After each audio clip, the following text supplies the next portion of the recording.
Video में मैं बताने जा रहा हूँ कि क्या भूत प्रेत होते हैं, क्या भूत प्रेत कष्ट देते हैं, भूत प्रेत से राहत कैसे मिले। वीडियो अत्यंत महत्वपूर्ण है। वीडियो शुरू से अंत तक देखें तथा चैनल को सब्सक्राइब व शेयर करें।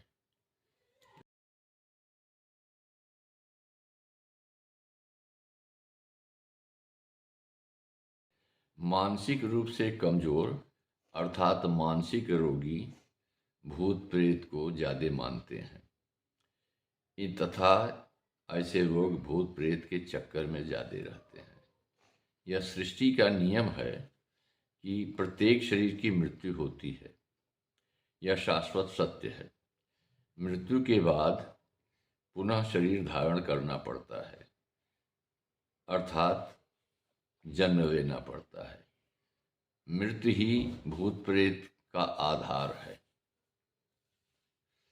मृत्यु के समय आत्मा यानी जीव सूक्ष्म रूप धारण कर शरीर से निकल जाता है। आत्मा के निकल जाने से शरीर बेकार व निष्प्रयोज्य हो जाता है तथा नष्ट हो जाता है। आसक्ति यानी लगाव के कारण जीव को स्थूल शरीर से बहुत अधिक मोह हो जाता है। जब समय से अर्थात पूर्ण आयु पर मनुष्य की या जीव की मृत्यु होती है तो उसे स्थूल शरीर से लगाव कम होता है और जीव शरीर त्यागने में उसे कष्ट कम होता है। जब बिना नोटिस के घर खाली करना पड़ता है अर्थात अचानक शरीर छोड़ना पड़ता है जीव को, तो ज़्यादा कष्ट महसूस होता है। इसी बात को मैं पुनः स्पष्ट कर रहा हूँ कि स्थूल शरीर छोड़कर जब आत्मा यानी जीव जाता है तो यह भौतिक शरीर नष्ट हो जाता है। आत्मा कुछ समय बाद पुनः नई शरीर में प्रवेश करता है। इसे जन्म कहा जाता है। जन्म मृत्यु का यह चक्र निरंतर चल रहा है। जिस प्रकार से भौतिक शरीरधारी के लिए भौतिक जगत होता है, उसी प्रकार से सूक्ष्म आत्मा जो अदृश्य है के लिए सूक्ष्म जगत होता है। जब तक जन्म नहीं होता है तब तक यह आत्मा सूक्ष्म आत्मा इसी सूक्ष्म जगत में रहती है। यही अदृश्य आत्मा जिसे प्रेत कहते हैं, प्रेत बाधा का रूप बनती है। स्थूल शरीर के प्रति अत्यधिक आसक्ति ही प्रेत आत्मा को बुरा बताती है। जब अधिक लगाव इस स्थूल शरीर से होगा तो आत्मा, वो जो प्रेत आत्मा है, वो बुरी बन जाती है। जब अचानक बिना सूचना की मृत्यु होती है, जैसे दुर्घटना आदि के कारण, तब आत्मा अपनी स्थूल शरीर को ज़्यादा मोह आसक्ति के कारण ज़्यादा याद करता है। इसी अत्यधिक आसक्ति से प्रेत बाधा बुरी है। स्थूल शरीर के प्रति अत्यधिक आसक्ति ही प्रेत आत्मा को बुरा बनाती है। जब अचानक बिना सूचना के मृत्यु होती है, जैसे दुर्घटना आदि के कारण, तो आत्मा अपनी स्थूल शरीर को बहुत ज़्यादा याद करता है। उसका बहुत ज़्यादा लगाव होता है और बहुत मोह होता है। इसी अत्यधिक आसक्ति से प्रेत आत्मा बुरी हो जाती है। यही अतृप्त आत्मा बुरी आत्मा कष्ट कहलाती है और कष्टकर होती है। ये बुरी आत्माएं सामान्य सीधे अनभिज्ञ लोगों को अपने बस में करके अपनी इच्छा पूरी करती हैं। इन बुरी प्रेत आत्माओं से डरना नहीं चाहिए, क्योंकि इन दुष्ट आत्माओं में कोई विलक्षण शक्ति नहीं होती है।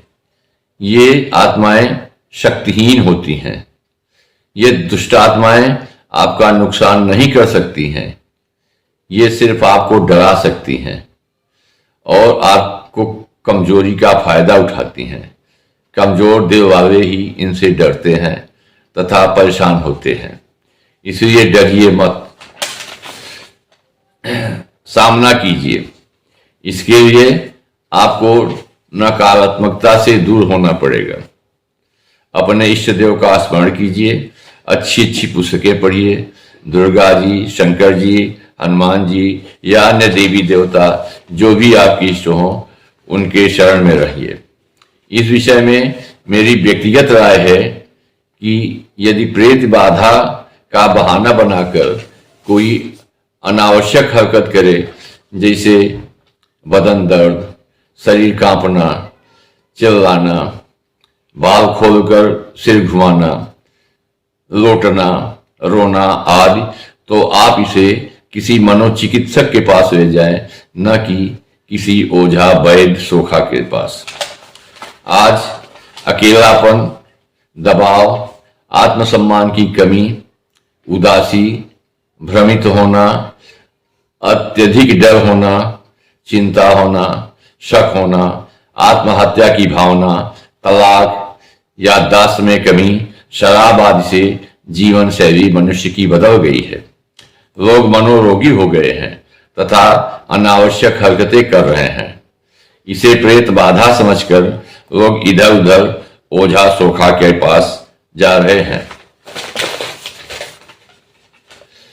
कृपया ऐसे लोगों को मनोरोग चिकित्सक के पास ले जाइए।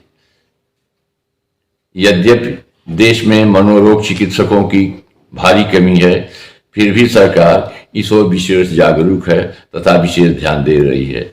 यहाँ तक कि 10 अक्टूबर को मनोरोग चिकित्सक दिवस के रूप में घोषित कर दिया गया है। देश की भारी आबादी इस रोग से परेशान है। कृपया वीडियो को लाइक व चैनल को सब्सक्राइब करें। धन्यवाद।